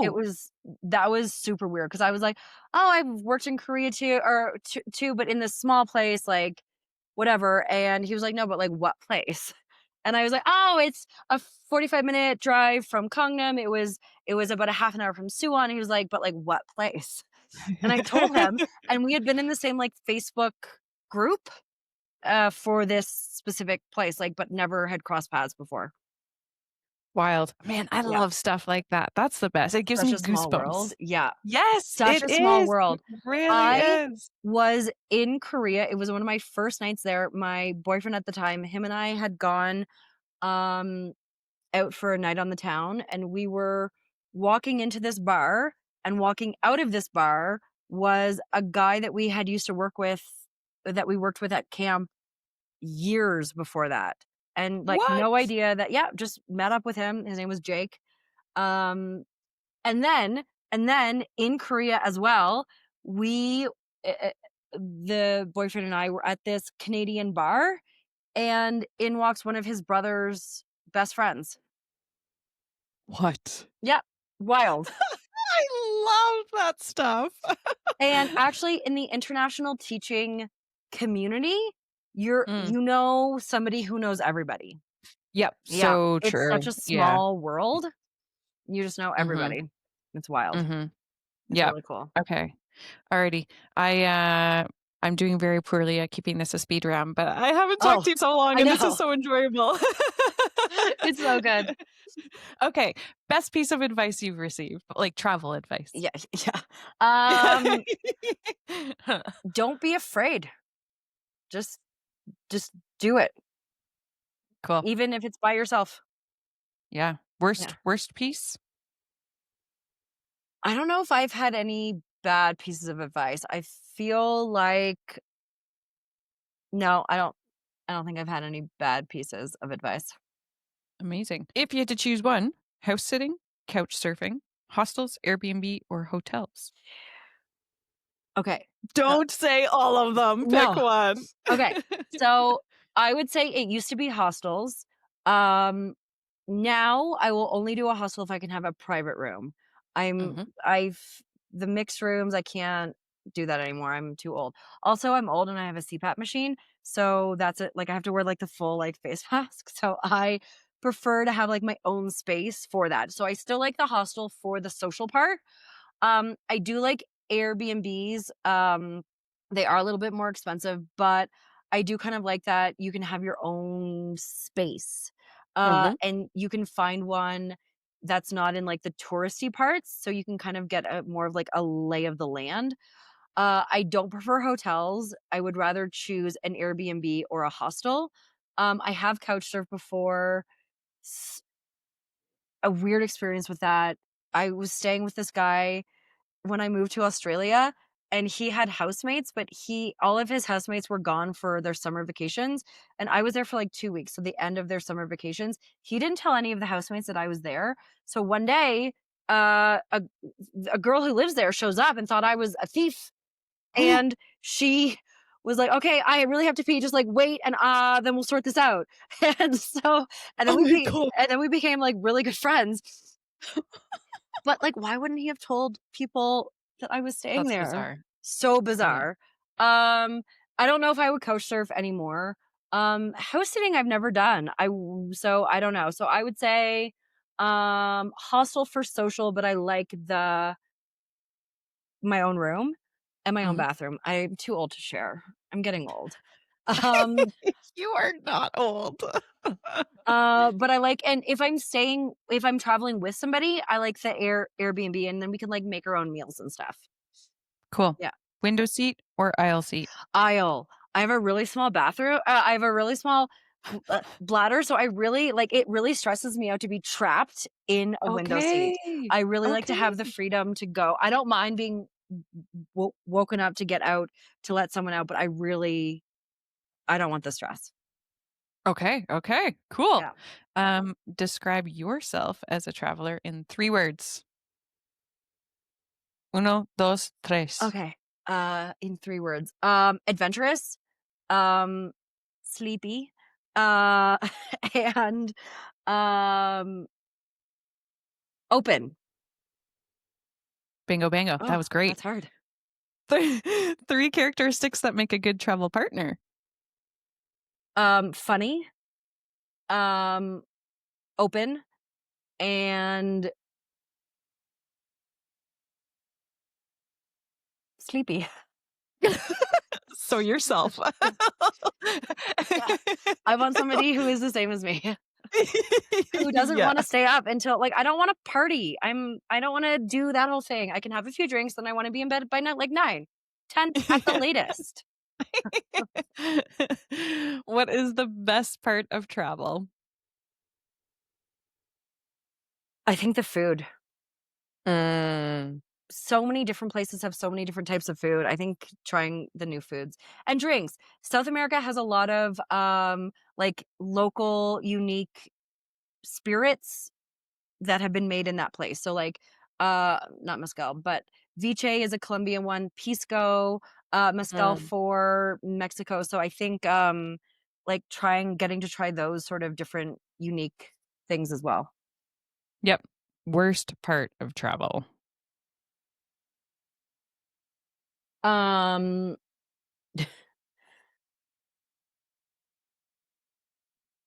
uh, early wake up times, like, Oh, or like having to get to the airport for like a 7 a.m. flight, and then you're like, okay, well, it takes an hour to get to the airport, and then I have to be there so far in advance. I don't like those.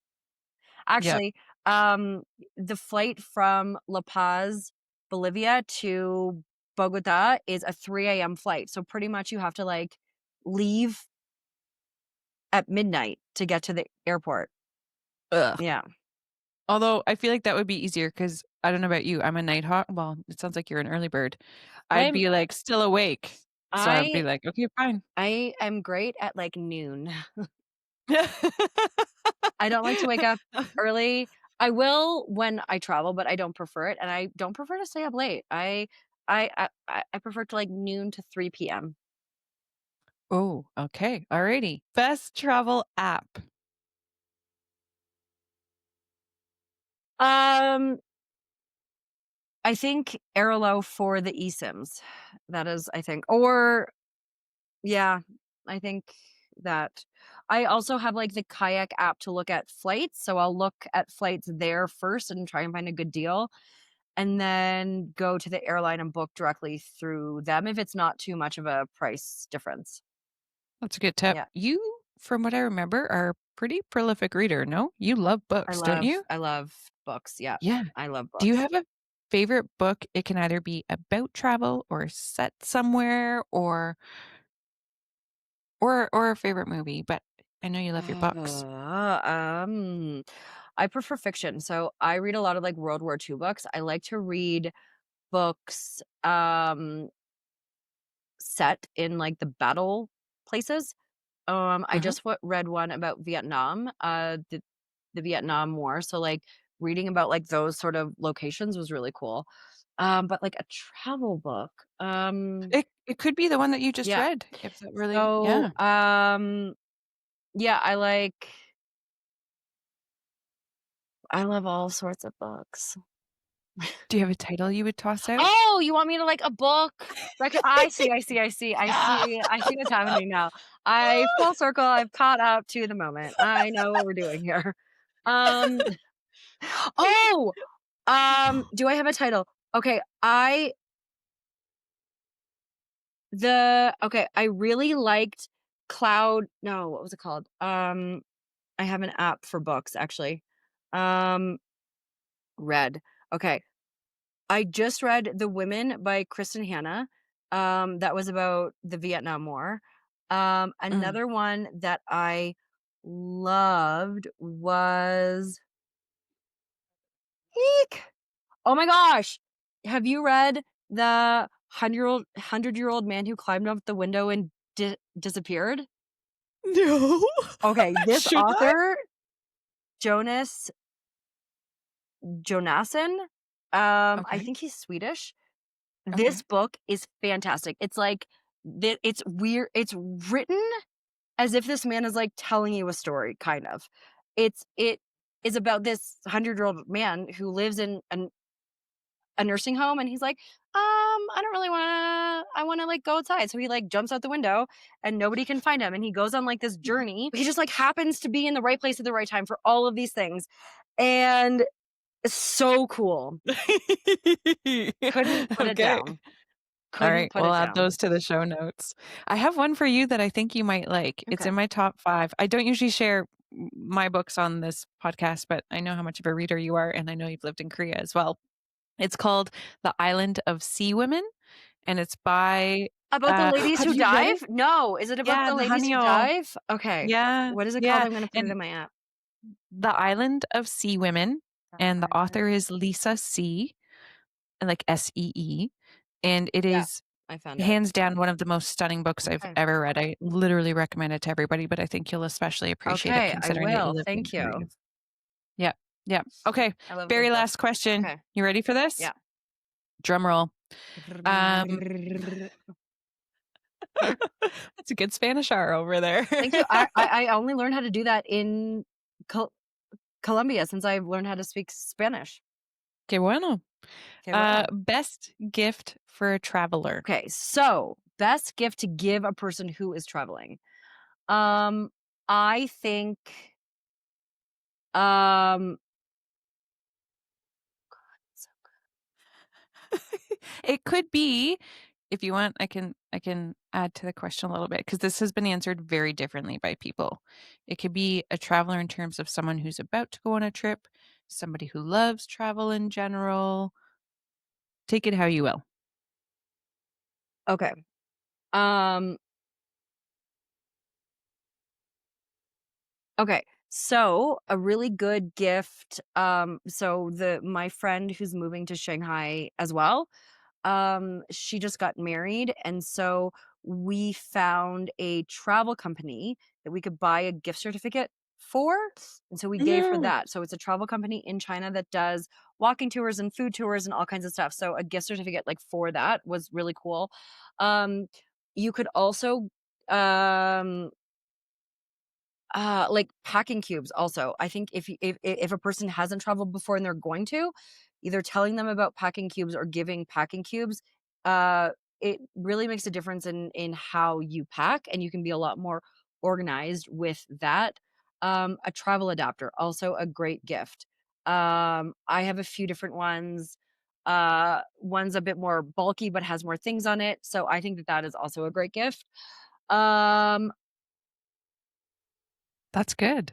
That's great. That's a great question. Thanks. Also, Awesome. like a travel bag, like a day pack or like a Mm, fanny pack that has a lot of like different pockets. I think that's good for a traveler. yep. Yeah. Yep. Good call. Heather, somehow we spoke for Alright. 2 hours, but I'm also That's not insane. surprised by this given Oh, the I'm not 2 of surprised. us. So thank you to anybody who's still listening. It actually like flew by.